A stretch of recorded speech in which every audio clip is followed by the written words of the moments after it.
primeiro eu vou falar, depois a gente vai ver o vídeo e depois volta a falar, tá? Perfeito. Então, assim, vou começar, tá bom? Pode começar. Tá.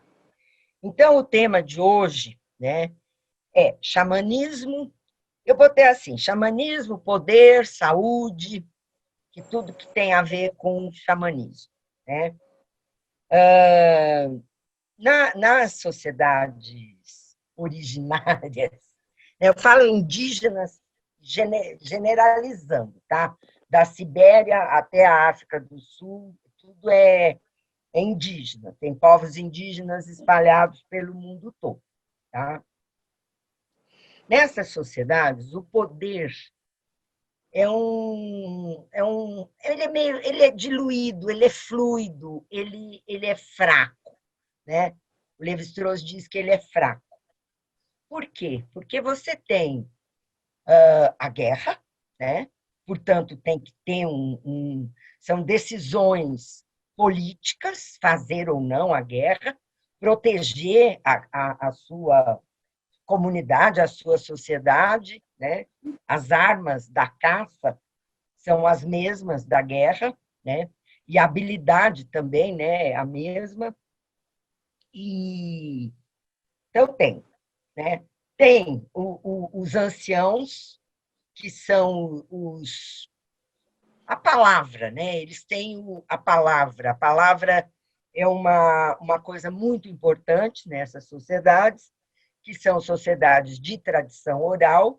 Portanto, cada ancião é a memória, é a prescrição, é a lei, é tudo aquilo que ele sabe e tal. Então, o Conselho dos Anciãos é o conselho que decide, que tal, né? Não é um conselho assim plenamente constituído, mas a palavra dos mais velhos tal. E eles, né, trocam ideias e tal. Tem um chefe também sempre assim, um chefe civil, digamos, político, mas esses chefes, normalmente, hoje em dia, eles são aqueles que o colonialismo criou, né? O tal do cacique, né? Que é o chefe, o líder, é obra do colonialismo, né? Os colonizadores eles escolhiam uma pessoa, um homem, né? Que tivesse, eles viam assim que as pessoas respeitavam e esse homem é que era o interlocutor, né? Entre o administrador colonial ou do Estado e a comunidade. Isso daí gerou muitos problemas, como até hoje gera, porque todo mundo acha que tem chefe, né? Na sociedade tem um chefe, né? Que não tem um chefe.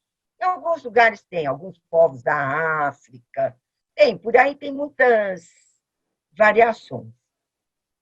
Mas esse poder ele é o poder diluído, né? Se a comunidade está insatisfeita com esse chefe, ela muda de chefe, né? Ou se o chefe tem uma família muito grande e ela não vai, a comunidade não vai conseguir trocar o chefe, racha e uma parte da comunidade sai, vai embora e larga o chefe na mão, né? E isso é bastante comum, né? Então, a territorialidade, né, a ocupação do espaço e tal, ela é a base disso, porque chega um momento em que satura o lugar que está a aldeia, né? Satura a caça, satura a roça, vai saturando, e aí precisa mudar a aldeia de lugar. E então é nessa hora que aparece, né, os rachas, brigas, assassinatos, acusações, pá, e daí vai um grupo para um lado, um grupo para o outro, né? E com isso eles recompõem, né, os recursos, né, para a subsistência e tal. Então, o poder é isso aí, né? Uma coisa fluida, né? O Levi-Strauss diz que é fluido. O chefe é aquele que tem que falar melhor, né? Ele tem que ter o dom da oratória, Ele tem que ser generoso, ele ganha para dar, né? Os presentes que ele ganha são presentes que ele acumula para dar para as pessoas. Ele tem que ser muito habilidoso, ele tem que ser bom caçador e tal, e ele é o que trabalha mais. Ele toma a iniciativa de abrir um roçado, de ir para uma expedição de caça, enfim, ele faz tudo isso. Em troca, acho que a gente já falou disso, né? Em troca, a comunidade dá para ele mais de uma mulher, né? Normalmente duas, três, até quatro. E ele vai casando com a primeira, depois ele pega uma mais nova, outra mais nova, outra mais nova, né? E uma vai virando mãe da outra e essa modalidade de casamento, que é o casamento poligínico, né, de um homem com mais de uma mulher, em geral é prerrogativa do chefe, né?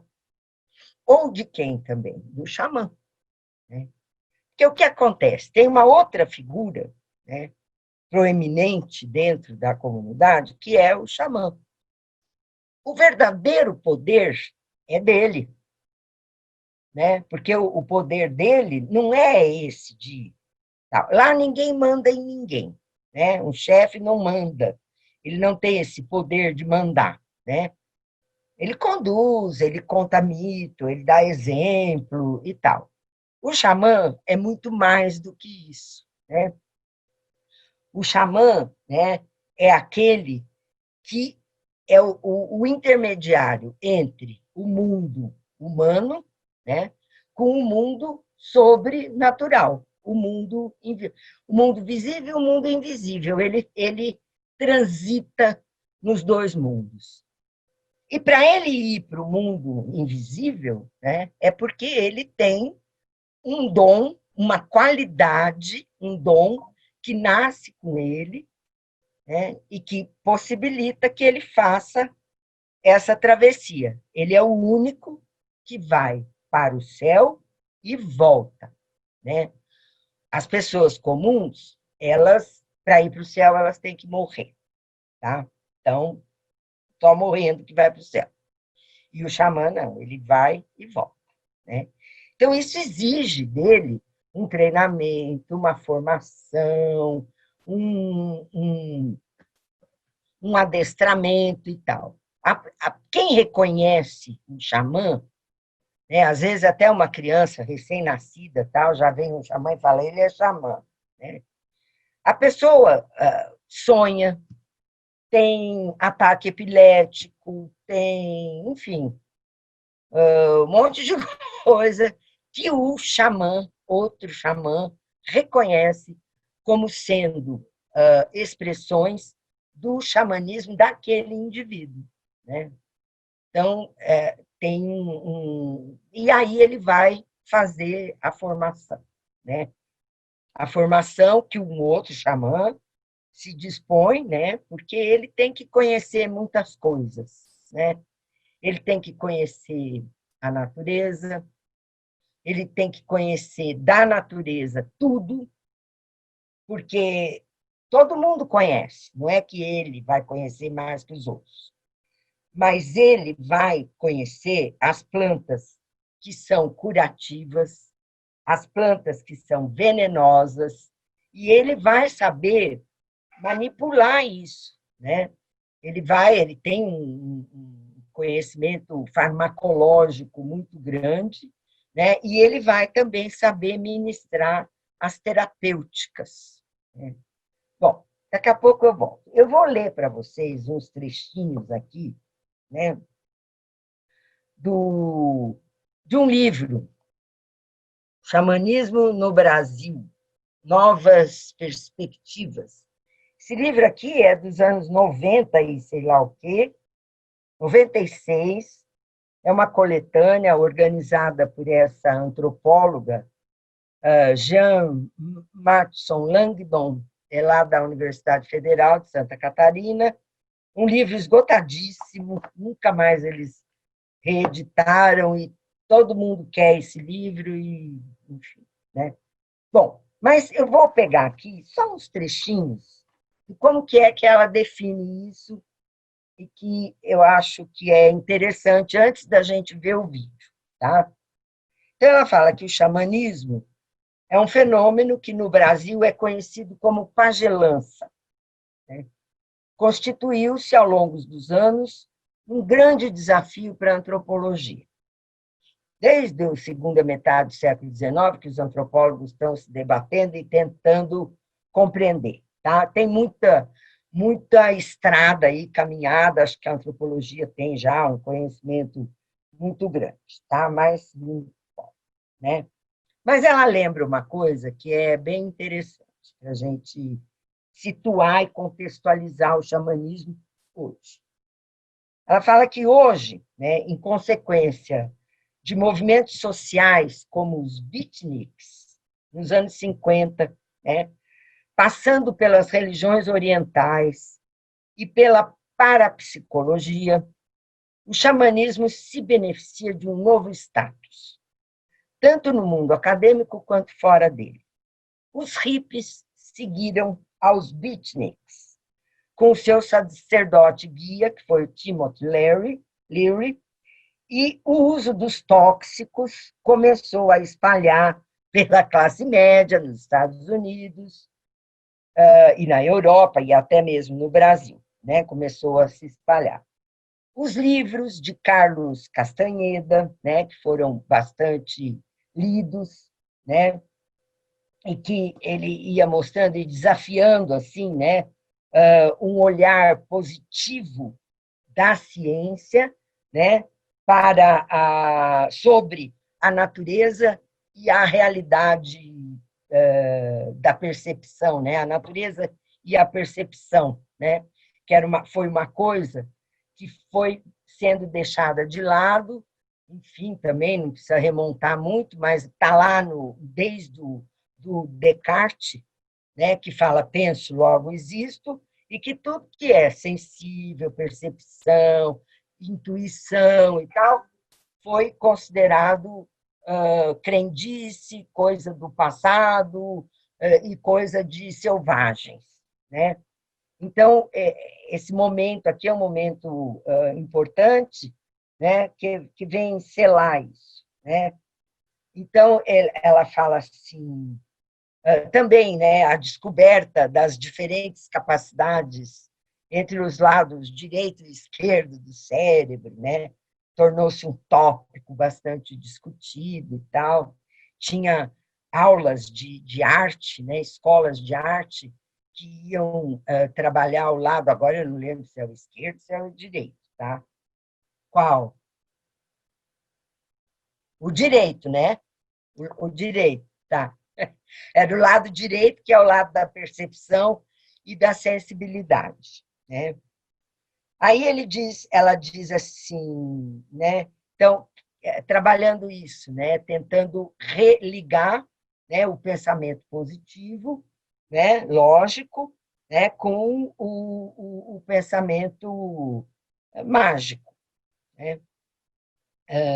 Fala que livros populares, ela vai elencando e tal, né? Aí ela diz assim, que no Brasil encontram-se elementos de xamanismo nos cultos do Santo Daime e União do Vegetal.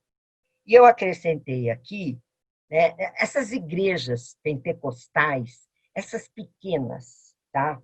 De porta de garagem, né, de bairros, tal, elas estão muito involucradas, né, pelas práticas xamânicas, né? As igrejas pentecostais condenam o candomblé, porque diz que é coisa do demônio, né? Porque é xamânico, né? Mas essas pequenas, elas incorporam para convencer o fiel de que ali é um lugar bom, né? Bom, aí ela fala assim, né? São vários nomes, né, que são utilizados para indicar a figura do xamã, né? Esse intermediador, né? O mediador entre o mundo humano e o sobrenatural. Aqui nós temos palavras como xamã, chefe cerimonial, sacerdote, pajé, profeta, adivinho, curador, homem-deus, benzedor, medicine man, médico feiticeiro, enfim, né? É uma profusão de palavras usadas, né? Quando a gente anda assim nos interiores lá da Amazônia e tal, a figura do curador é uma figura muito importante, né? E eles não chamam de pajé, né? Sabe que é curador, para se diferenciar do pajé indígena, porque o pajé indígena é desprezado, né? Ali, principalmente nas cidades, né? Então, fala que vai no curador, e no fundo é isso, né? Bom, aí ela diz assim, que a palavra xamã, ela vem da língua siberiana, tung, né? E indica isso, mediador entre o mundo humano e o mundo dos espíritos, né? Aí ela vai falar aqui de um autor muito importante, que foi historiador e que fez um livro, assim, um tijolão, chamado Xamanismo e as Técnicas do Êxtase, né? Que é o Mircea Eliade. Eu falo Mircea Eliade, como ele é lá meio romeno, tal, então acho que é Mircea, Mircea. Bom, não interessa, né? Então ele fala assim, que o xamã, né, assim, o que é central na definição dele sobre xamã são as técnicas do êxtase, né?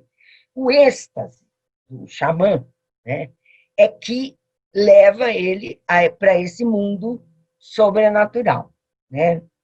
É quando a alma abandona o corpo, né? Ele está ali trabalhando, fazendo e tal, mas a alma dele vai e ele entra nesse mundo sobrenatural, cheio de camadas, cheios de espíritos, tem espíritos benevolentes, malevolentes, tem, enfim, uma profusão, né, de espíritos, e é um caminho muito perigoso, né?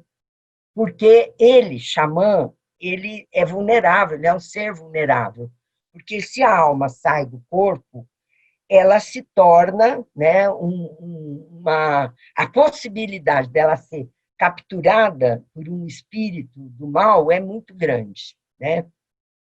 Por isso que ele tem que treinar muito e tal, porque ele tem que saber sair dessa situação, senão ele morre, né? Ou ele vira um demônio que a comunidade, se ele voltar e começar a fazer maldade, ele vai ser assassinado. Vão matar ele porque tem que cortar o mal pela raiz. Tá? Então, ele fala que o transe xamanístico implica numa relação entre os espíritos e o xamã que assume tal. O transe do xamã se distingue da possessão, né? Ele, porque o, a possessão é assim, o indivíduo é possuído pelo espírito. E o xamã não, ele não é possuído pelo espírito.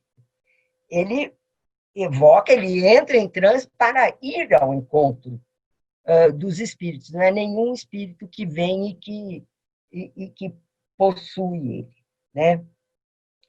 Às vezes a gente confunde isso, por exemplo, no candomblé, né? Porque lá está o ponto e tal, e daí os, os,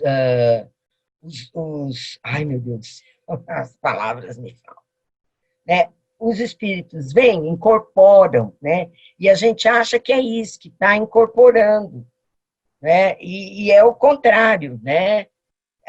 Tanto que cada pessoa ali numa roda de candomblé, ela tem contato com alguns desses espíritos, e não com todos. Então, toca o ponto da Yansan, então tem lá 2, 3 pessoas que pá, né? porque é a pessoa que vai, e não o bicho que o espírito que vem, tá? Então, ele fala também que a aprendizagem do xamã é estática, de êxtase, com X, tá? Então, que ela é estática. Então, os sonhos, as visões, o transe e tal, né? E aí que ele vai identificar, né? Ele tem que ter muitos transes, né? Para ir aprendendo, né? A lidar com esse poder que ele tem, tá? E o objetivo da aprendizagem é acumular poder místico, né, para o uso social e pessoal, né? Bom, enfim, né? Depois tem uma outra colocação aqui esclarecedora, que é assim, né? Paralelamente a essas definições, as tentativas de definir o que era um xamã, né? Surgiu um debate a respeito do seu estado psíquico, né? E então eles foram sendo classificados, né, como psicóticos, histéricos, né? Então essas crises psicóticas, histerias, transe e travestismo, né, porque ele se transveste, né, ele se transforma num animal, ele se transforma, enfim, né, num outro ser humano ou não, enfim, né? E o travestismos, né? Então, eram atribuídos como sintomas, né, dos psicóticos, né? Aí depois vieram os outros que falaram que não era, enfim, né? Mas essa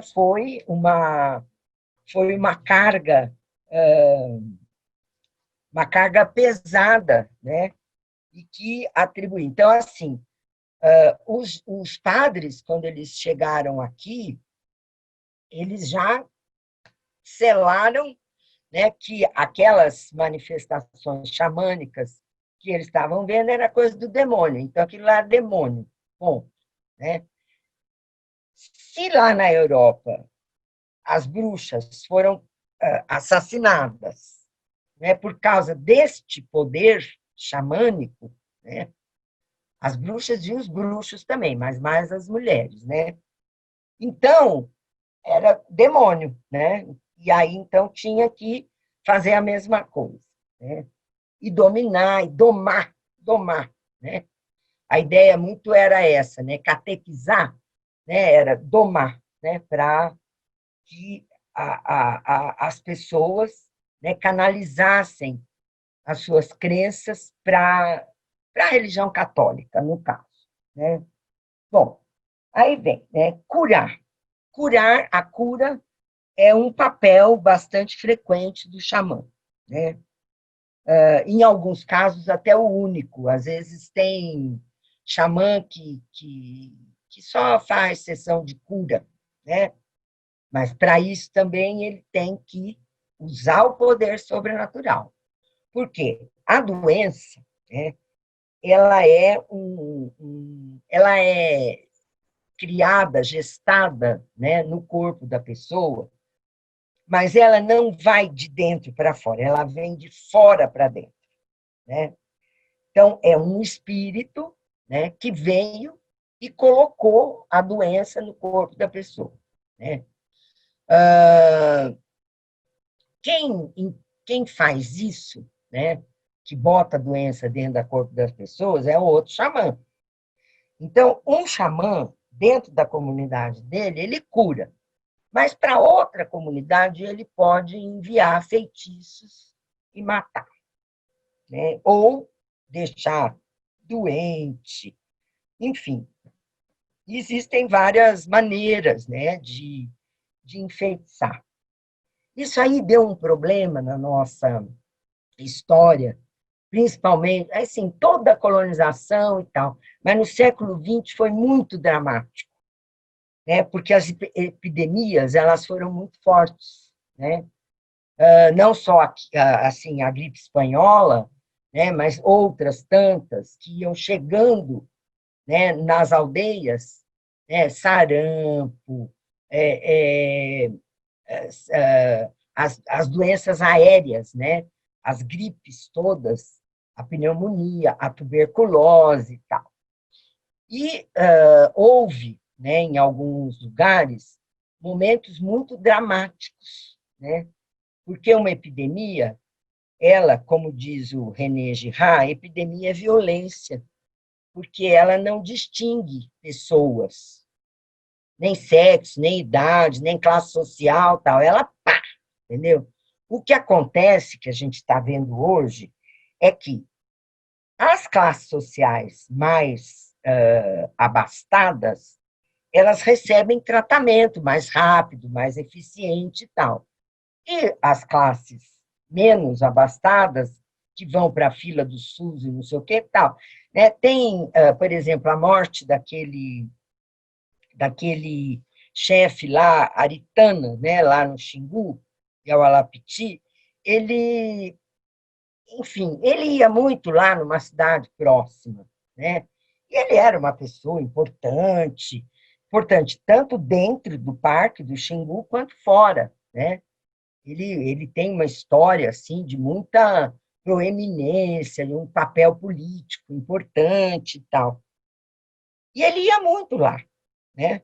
Enfim, né? Quando ele fica doente, ele demora para pedir ajuda, para falar, eu estou doente, porque ele era muito forte. Então, ele também não ia ficar doente. Quando ele sucumbiu, né, à doença, e daí foi levado para o hospital e tal, daí já era tarde, né, e ele faleceu, né. Nas aldeias, assim, é uma coisa assim, que o tipo de vida, né? Assim, é muito todo mundo junto, tá, muito descalço, e cuspindo, né, e bebe água, bebe coisa no mesmo copo, na mesma cuia, enfim, né? É um tipo, um estilo, né, de vida, né, que quando baixa um bicho desses, né, epidêmicos, nossa, pega todo mundo, né? E quando pega muita gente, vai debilitando a comunidade inteira, porque quem vai colher mandioca, quem vai fazer a farinha, quem vai caçar, quem vai pescar, quem vai fazer comida, enfim, né, vai ficando, né, pouca gente para poder dar conta de cuidar de tantos doentes, né? Daí a mortandade foi muito grande em diversos momentos do século XX, em várias regiões do Brasil.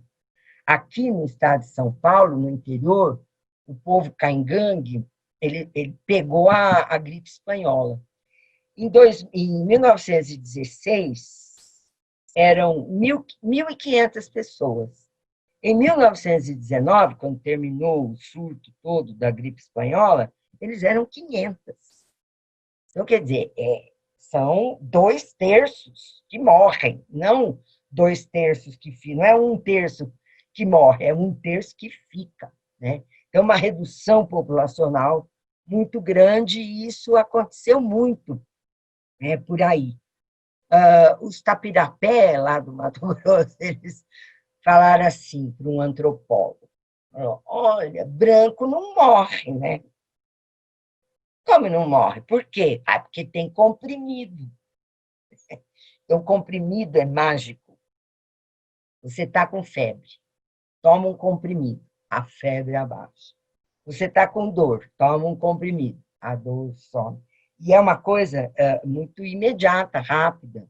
E ninguém precisa fazer nada, né? Então é mágico, né? E de fato, né? Eu acho que o Marx ele tinha razão, né? A mercadoria tem fetiche, tem mesmo, né? Ela tem poderes mágicos assim que assustam muito nesses convívios, né?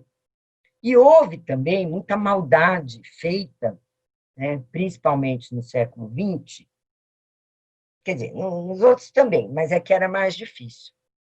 Quando o Estado brasileiro resolve ocupar as terras a oeste e amazônicas, né? Então vai aquela enxovalhação de de fazendeiros comprando terra, implantando e tal, né? Uma das técnicas era deixar presente, né, para os indígenas no caminho, descobria vários capangas, tal, você deixa espelhinho, facão, não sei o quê, daí começa a deixar farinha, deixar açúcar. Aí, quando está todo mundo já pegando isso e comendo, põe arsênico na farinha e no açúcar. Aí morria a aldeia inteira e o fazendeiro falava, então agora limpa, né? E essa terra é minha e tal. Essas histórias, elas são assim horripilantes, né? Outra coisa também que era comum era ir no sanatório de tuberculosos, né? Pegar roupa usada antes de lavar, fazer trouxas e levar e dar para os índios. E aí vestiam aquelas roupas e daí todos pegavam tuberculose. Então, assim, bom, eu não vou nem ficar falando de desgraça. Então, o que acontece nessas horas? O xamã, ele está em evidência, ele vai para Berlinda, porque se ele é o que cura e ele não consegue curar, é porque ele está fazendo o mal, né? Então, numa aldeia, a epidemia está matando muita gente, então eles dizem que o xamã soprou o feitiço assim, ó, né? Botou na água do igarapé, né? Botou no pé da bananeira, nas bananeiras, todo mundo comeu banana e ficou doente. Então, a comunidade de um lugar vai lá e mata o pajé da outra comunidade. A outra comunidade fica doente, vem e mata o pajé dessa, né? E eles tentando, né, fazer sei lá, consertar a situação, né? Há uma verdadeira guerra, né, entre pajés, né, comandadas pelos mortais, né, pelos homens comuns que promovem esses assassinatos. Isso é tão grave em algumas regiões que ali no estado do Amazonas, tem um afluente do rio Purus, lá no Médio Purus, perto de Lábrea, que ele vai indo, você vai parar lá no miolão do mato. Tem um povo ali que passou por tudo isso, provavelmente, né? Passou por tudo isso, morreu muita gente, parece que eram 7 comunidades, e eles acabaram se juntando, né? E eles se juntaram como é que fala?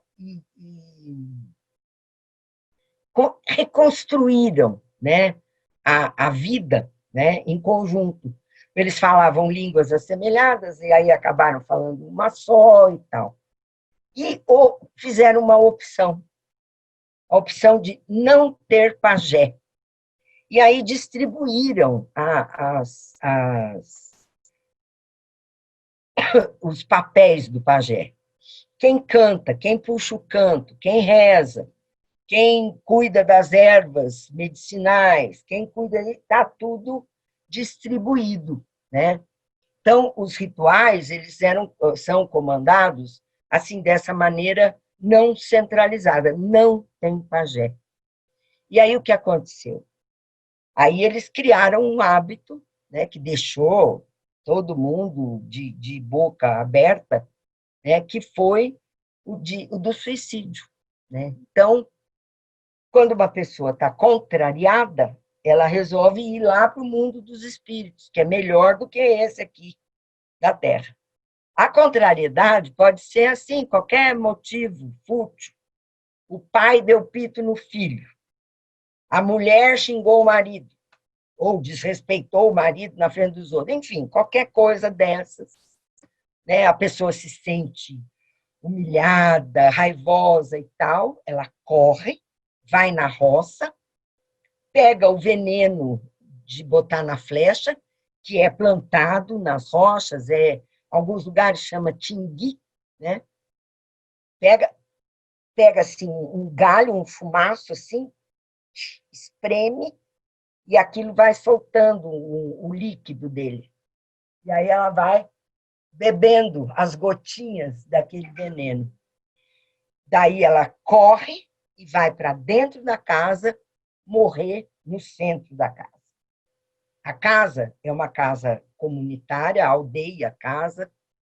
Ela tem um telhado que é um cone de mais ou menos uns 30 metros quase de altura. E lá em cima, na cumieira desse cone, é o mundo dos espíritos. Eles vivem lá, né? Que são os Kunahan, Madé. Kunahan quer dizer veneno. É o povo do veneno, né? Então, você, para ir morar lá com eles, você tem que tomar o veneno. Né? Quando corre alguém, vai todo mundo correndo atrás.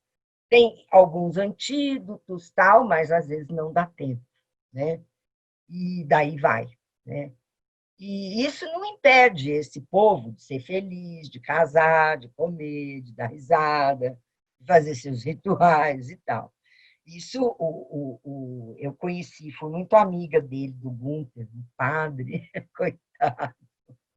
Quando ele viu aqui, como que o padre vai aceitar um suicídio, né?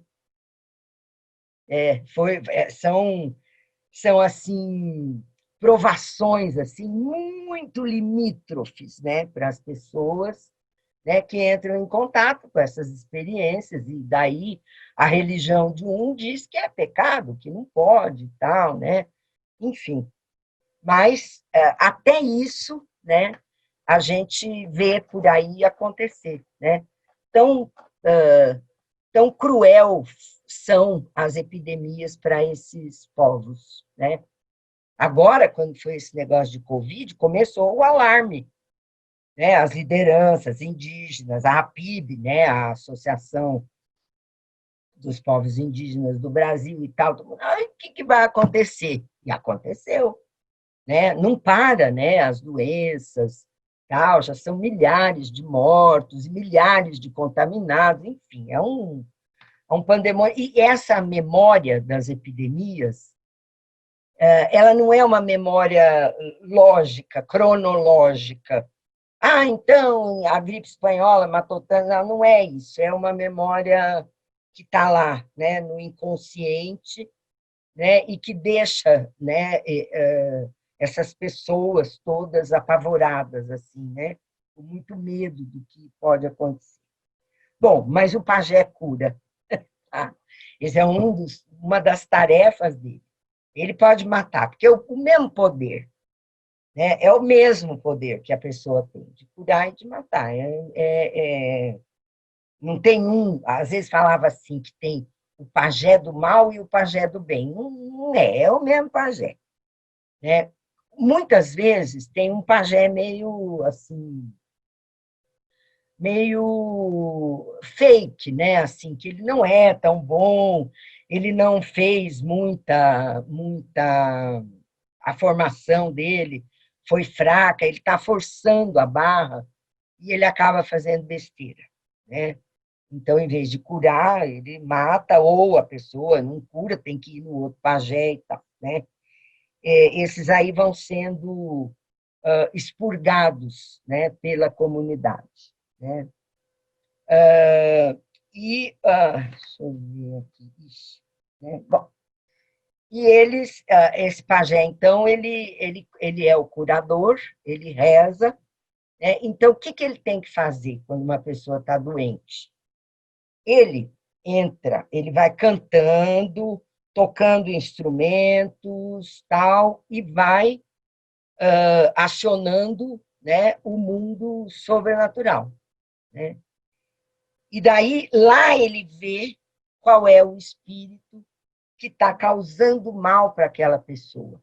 Então, o trabalho de cura dele começa por aí, espantando, né, lutando com aquele espírito, mandando ele embora, tirando ele do corpo da pessoa. E daí vem as terapêuticas outras, né? Com ervas, é chá, é emplasto, é fumaça, pode ser, tem várias modalidades, né? Mas se ele não tira o espírito que está ali provocando a doença, a pessoa não sara, né? Lá em Boca do Acre, quando o pessoal ia para o hospital, Aí o médico dava alta, e o pessoal da enfermagem ali queria que fosse embora logo, porque esse caboclo ficou cuspindo e tal, né? Mas eles não iam. Enquanto não ia lá, o pajé, ver o doente e tal, aí ele falava, pode ir embora, que está curado. Aí ia. E quando ele falava, não pode, o doente não ia. Ah, não, que está esperando o pai que vem buscar.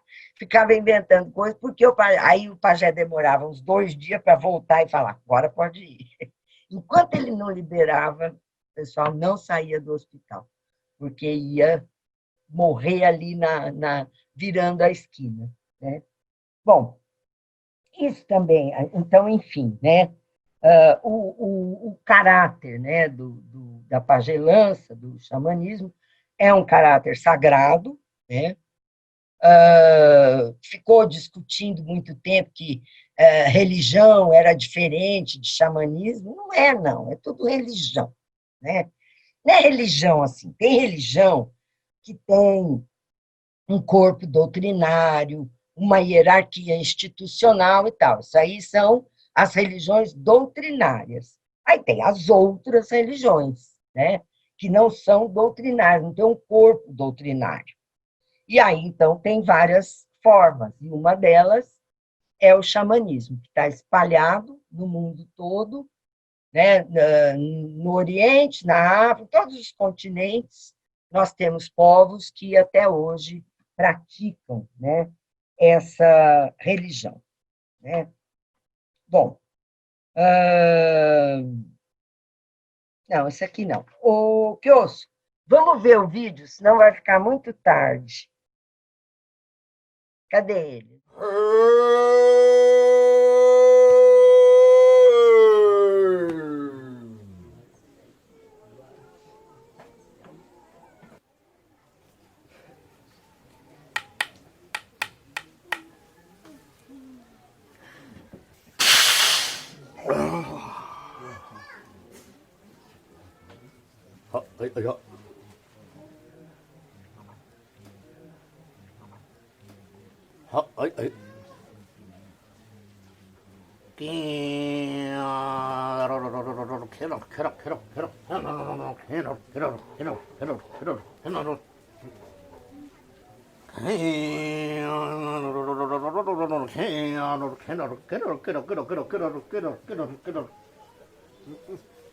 Kita tu ada jaya ni kerja lebon ni.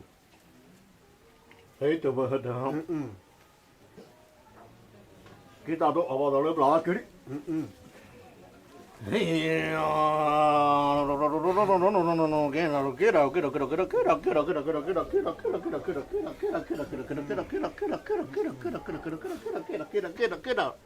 Aduh, si bawa lalu belalak kiri. Kira. Aduh,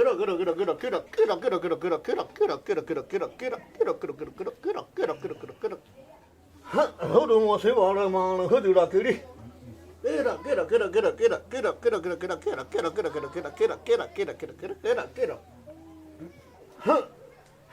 Aduh, si bawa lalu ialah kiri. Sabi di mana hayu ada dah, dah ya boleh ke? Hana ke boka.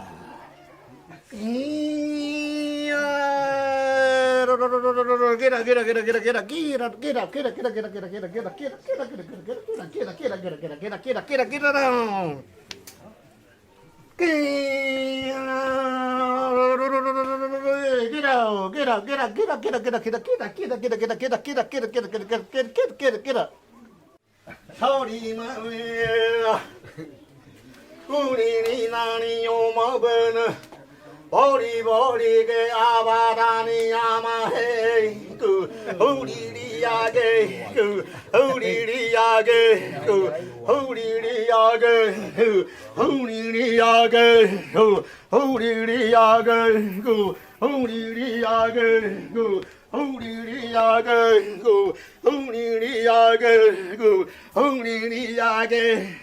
Hungiriage, bori yamani da guririage, hungiriage.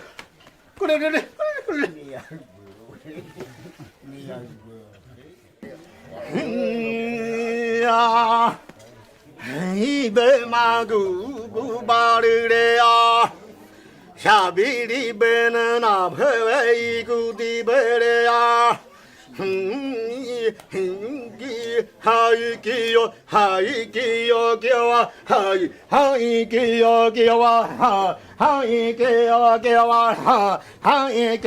kêu à hai kia kêu à hai kia kêu à hai kia kêu à hai kia kêu à ha bi li ba hu de ya hai kia kêu à hai kia kêu à hai kia kêu à hai kia kêu à hai kia kêu à hai kia kêu à hai kia kêu này nó bảo là tập lại thì vậy mà sao bị đi mất cú hết tao vậy mà nó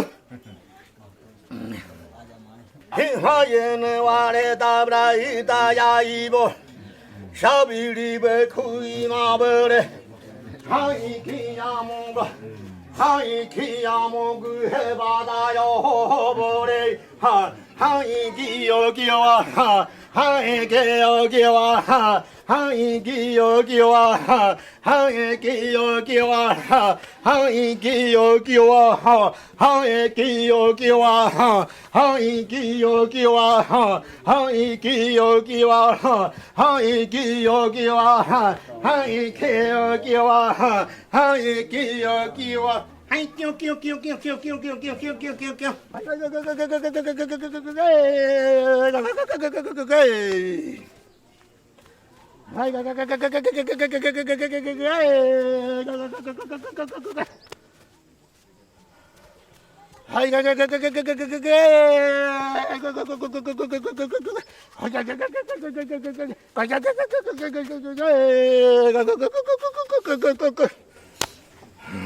thôi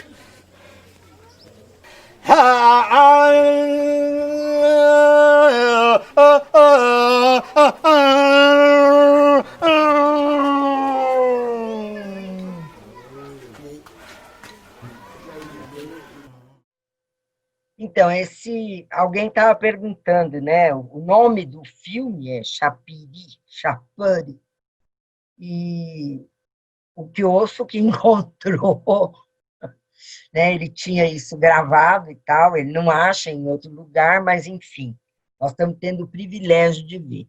São quase 60 minutos de gravação, deve ter sido um encontro de pajés, lá na aldeia do Davi Yanomami, na terra Yanomami. Aquele pajé que nós vimos, o trabalho dele, é o Davi, sim. Agora eu olhei bem de frente, assim, por isso que eu queria ver no computador.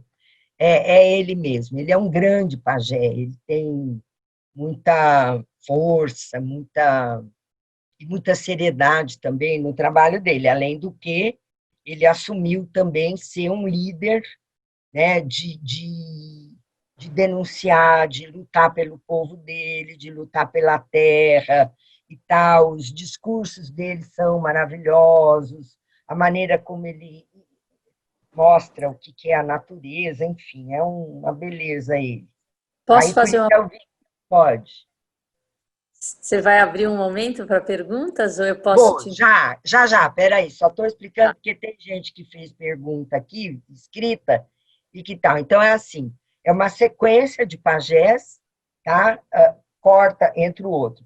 Esse último minuto que eu botei aí, para vocês verem, é ver como que é a plateia, entendeu? Assim, você está dentro da casa e tal. Aqueles que vão aparecendo paramentados, né?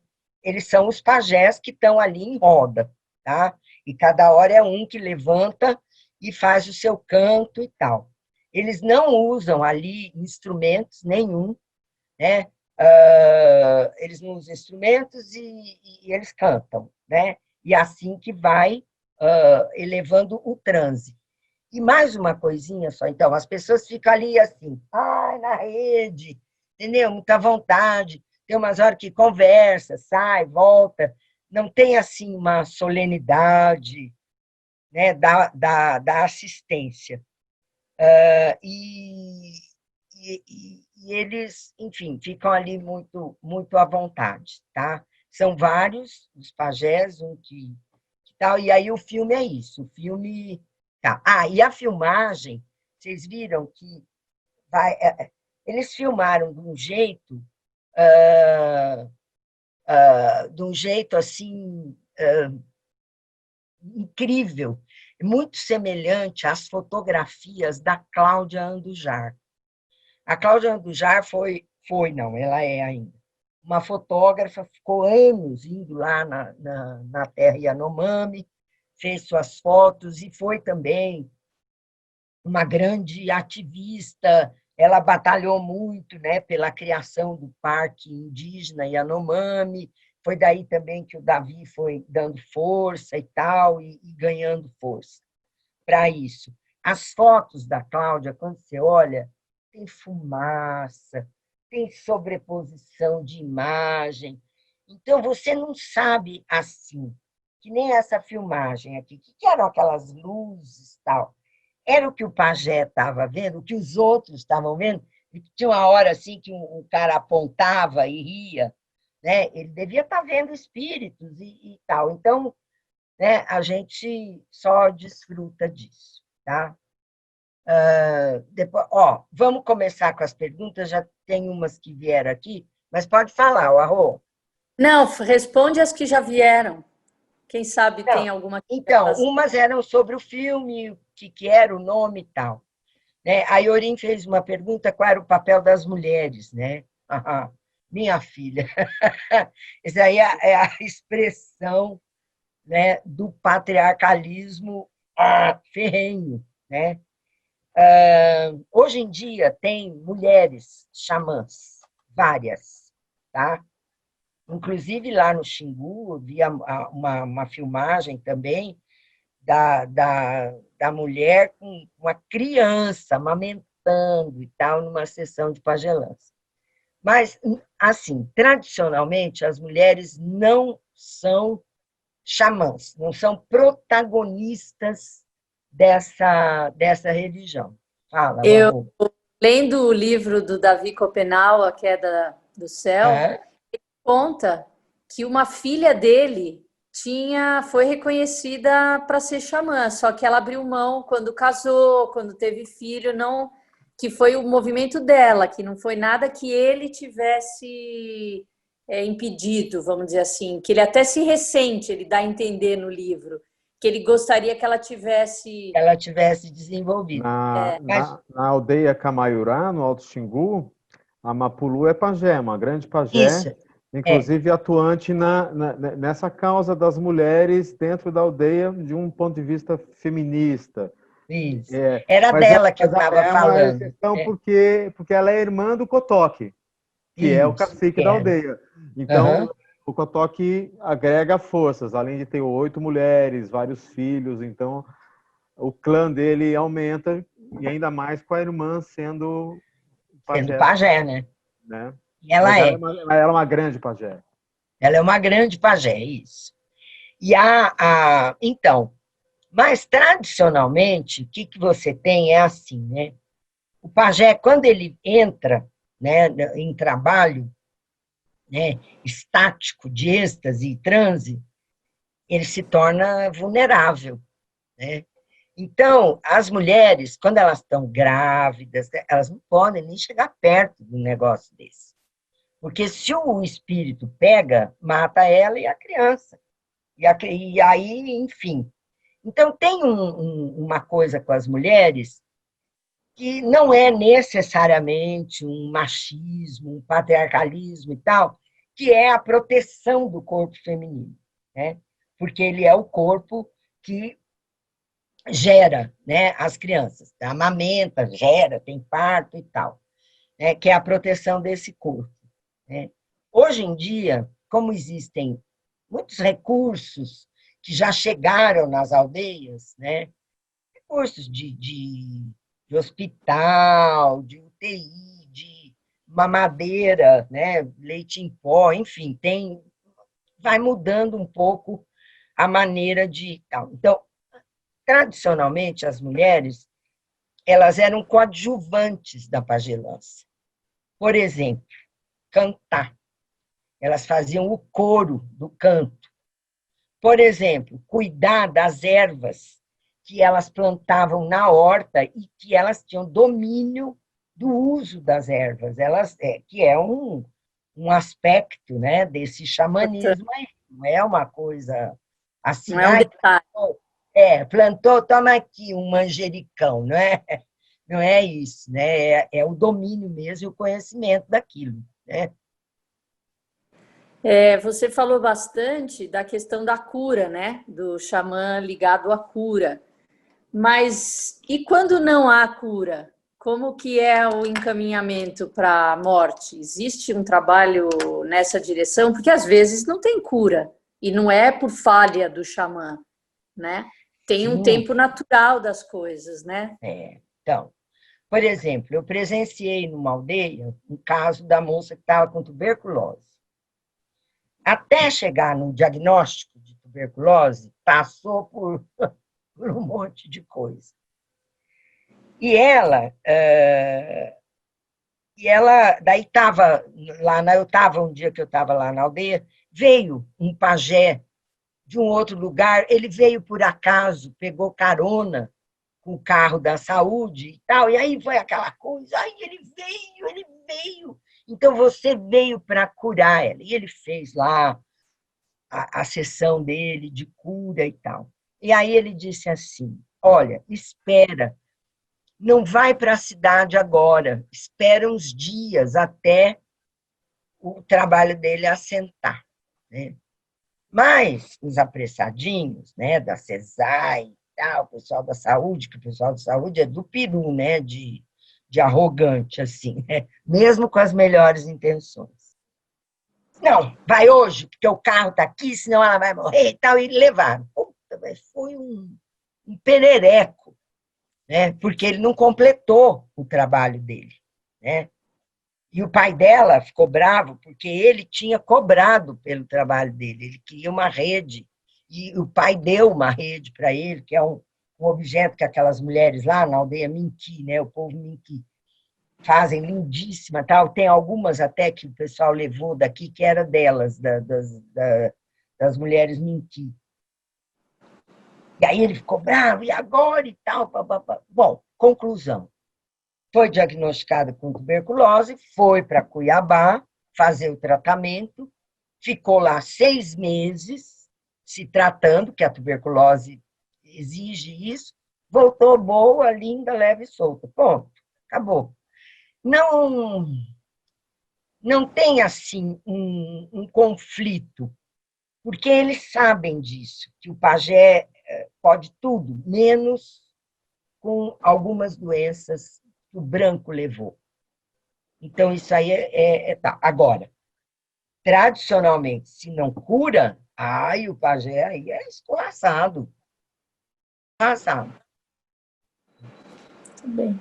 Uma vez uma repórter perguntou para mim, como que eu vou diferenciar um pajé de verdade de um charlatão?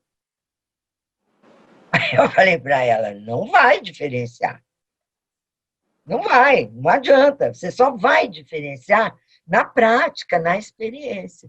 Se o cara começa que não cura, pronto, aí a comunidade mesmo manda ele ficar quieto. O Lévi-Strauss diz assim, que esse sistema, isso é um sistema, né, que envolve um indivíduo que acredita nos seus poderes. Por isso que ele vai melhorar, né?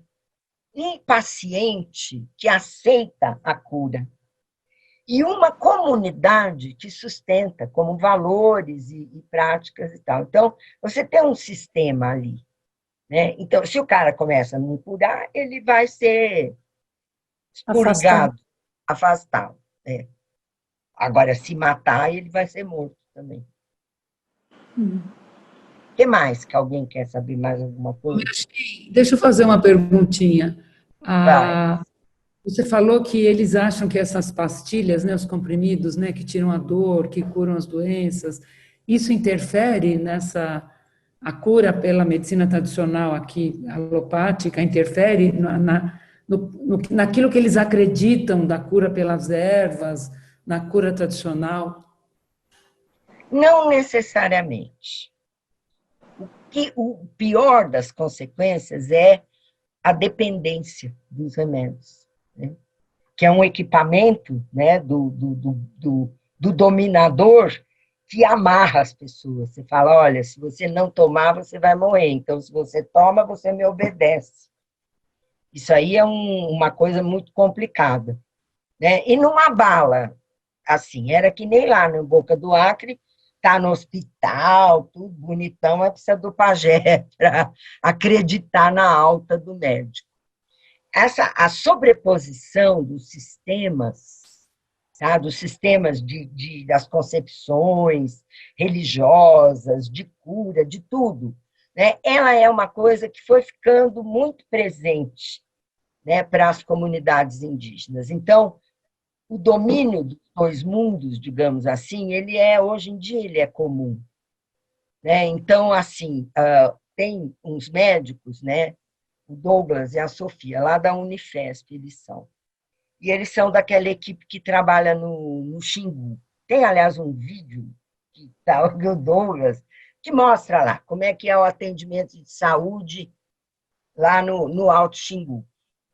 Então, eles vão mostrando e tal, papapá. E daí vão mostrando o seguinte, que eles conseguiram chegar num patamar, aí eles que são pessoas esclarecidas, né? De respeitar a pagelança e trabalhar junto. Mas o pajé, ele não quer virar enfermeiro, nem médico, ele não quer, ele quer continuar sendo pajé, senão ele perde os poderes dele. Então, é a mocinha que vai ser auxiliar de enfermagem, o mocinho, tal, daí tem o médico, o doutor, tal, mas ele está no mesmo plano, né, do médico, né? Ele está no mesmo plano, ele não está nem abaixo e nem acima. E, às vezes ele se acha um pouco A assim. gente tem que começar a pensar em encerrar, já são quase 10. Tatsu. Não, então tá. Então é isso aí, não abala, os mundos Não, convivem. eu acho assim, me parece que tem muitas questões, né? Hoje seria a última né, dos temas que você tinha mencionado. Quem sabe a gente pensa daqui um mês em fazer uma roda de conversa, talvez. Isso, por exemplo, Não é? em vez de De fazer essa exposição. Você pode pensar se acha que tem algo que você ainda não falou, mas como um motivo para a gente talvez dialogar um Trocar pouquinho. ideias, né? Tá. É bom, boa ideia. E quem quiser ver esse vídeo inteiro, o Kioso passa o link, tá? Tá. Então, Ei, meu gente, Chi, mais uma vez, ó, obrigada, querida. obrigada eu. Você vê que Eu eu fico fiquei aí, entusiasmada, né, quando eu falo disso. a gente fica, acho que todo mundo. E eu tô lendo o livro, né? Ele Então, não é para. para ler batido, porque ele tem Não. umas, Isso, ele tem uns mergulhos assim, e eu acho que você tem que se abrir também para ouvir com ouvidos que não são os nossos viciados, né? Da Uhum. nossa maneira. Então, Isso. eu tô gostando bastante, assim. É Obrigada. bem legal, né? É muito Então, bom. gente, muito obrigada. A gente pode se encontrar de novo para uma Vamos, roda de conversa, aí sem fazer exposição, né? Só a gente batendo faz bola. uma fogueira no centro e fazemos uma Isso. pagelância. E Gelane. fazer uma pagelância ao arroz. Muito obrigada. Faz um Eu Nada. quadrinho, queria faz uma falar uma fogueira. coisinha. Fale. Eu também li o livro do Copenau, A Queda do Céu, e com a sua explicação, parece que deu cor, deu movimento. Muito obrigada, foi bem Nada. legal. Muito Ai, que obrigada. Como bom. sempre, Que muito bom. bom. Obrigada. Muito Obrigada. bom. Obrigada. Então, Bom, gente, tchau. então, Alguém quer falar mais? Pode falar. acho que não, acho que podemos encerrar. Tá. Vamos Vamos encerrar. encerrar. Os Kioso, méritos desliga E aí? Que os métodos de nossa nossa prática tendam a ser e que possamos nos tornar no caminho. Nada. Obrigada, Miyoshin. De nada, eu que agradeço.